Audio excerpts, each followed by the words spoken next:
whispers from the past. He knew it would. My name is Eiluned Rees.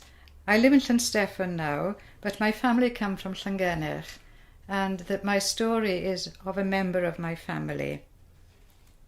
The story starts in 1976 when I was aged 40. I was clearing out a bookcase in the family home, and I should explain that my parents had moved to the house built by my grandfather in order to look after my blind Uncle Willie. By the time I was clearing what had been Willie's living room, my uncle and father had died. In the room was my grandfather's bookcase, and this had to be moved out so that I could get my mother's bed downstairs for her. Her health was failing too. Amongst the things in the bookcase was a little Bible, a pocket-sized Bible.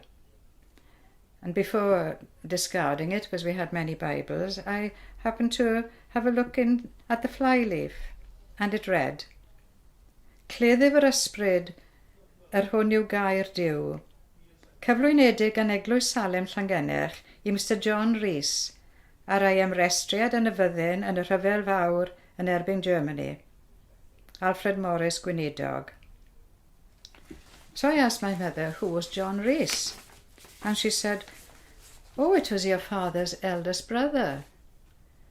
And I said, well, why haven't I heard of him? I know the rest of the family. We lived with my Uncle Willie. I've met the two sisters who went to Canada, and I've heard a great deal about my Aunt Olwen, who died of TB at the age of 22. Why haven't I heard of John Rees? And my mother said, oh, he came home from the First World War and was taken to the asylum in Carmarthen.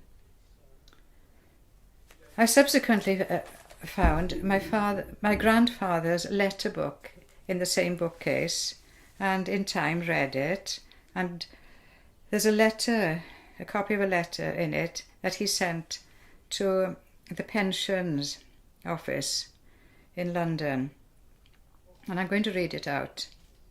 Dear Sir, reference to Private John Rees, 241026, 4th 5th Welsh Regiment. He joined the army on the 8th of October 1914, served in the Dardanelles, Egypt and Palestine, was disembodied November last, reached home the beginning of February 1919, received a weekly payment 3 times after. Also a lump sum of about £24. He has not been able to do any work since he came home because his brain has been affected, and to our great sorrow we have been obliged to place him in a lunatic asylum, where he was taken last Friday. Today I have received a notice from the relieving officer of the poor demanding payment from me for his time in accompanying my son to the asylum. Also a charge for the doctor and the policeman. My son is 25 years of age. I have kept him since February. Seeing that my son's health has been shattered in the army, am I liable to pay the above-mentioned expenses? Yours faithfully, Thomas Rees, his father, 63 years of age. I questioned my mother a bit more about my uncle, but she'd never met him. She hadn't met my father until my poor Uncle John had been taken to Carmarthen. But she did remember that my grandmother had visited him regularly, and that after my grandmother's death, my father had gone to visit him regularly. I said, well, my grandmother died in 1940, and she said, oh, that's right. She said, she died in May, and your uncle died in September. So my poor uncle had been in Carmarthen Asylum from 1919 till 1940. No, that is bad enough in itself, but what I think is even more cruel is that he had been erased from the family memory. I should have known about him. he had been a hero in his way. Anybody fighting in Gallipoli, Palestine, the Dardanelles had seen hell. I asked various neighbours if they remembered him. One vaguely remembered him as a nice, quiet boy. So this nice, quiet boy, who had worked in the local coal mine, probably hadn't gone further than Swansea or Llanelli, had been thrown into the First World War and seen scenes that had affected his mind.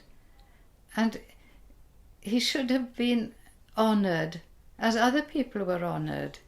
If he had died, his name would have been inscribed on monuments, but because he was in a mental home, he was just, if not forgotten, certainly never talked about. And I resent this bitterly. I should have known about my uncle. And even if I can't do anything else, if I can just give these few minutes to resurrect his name, to pay tribute to what he had done and what he had suffered, and also to the many who suffered like him. Whispers from the past. He knew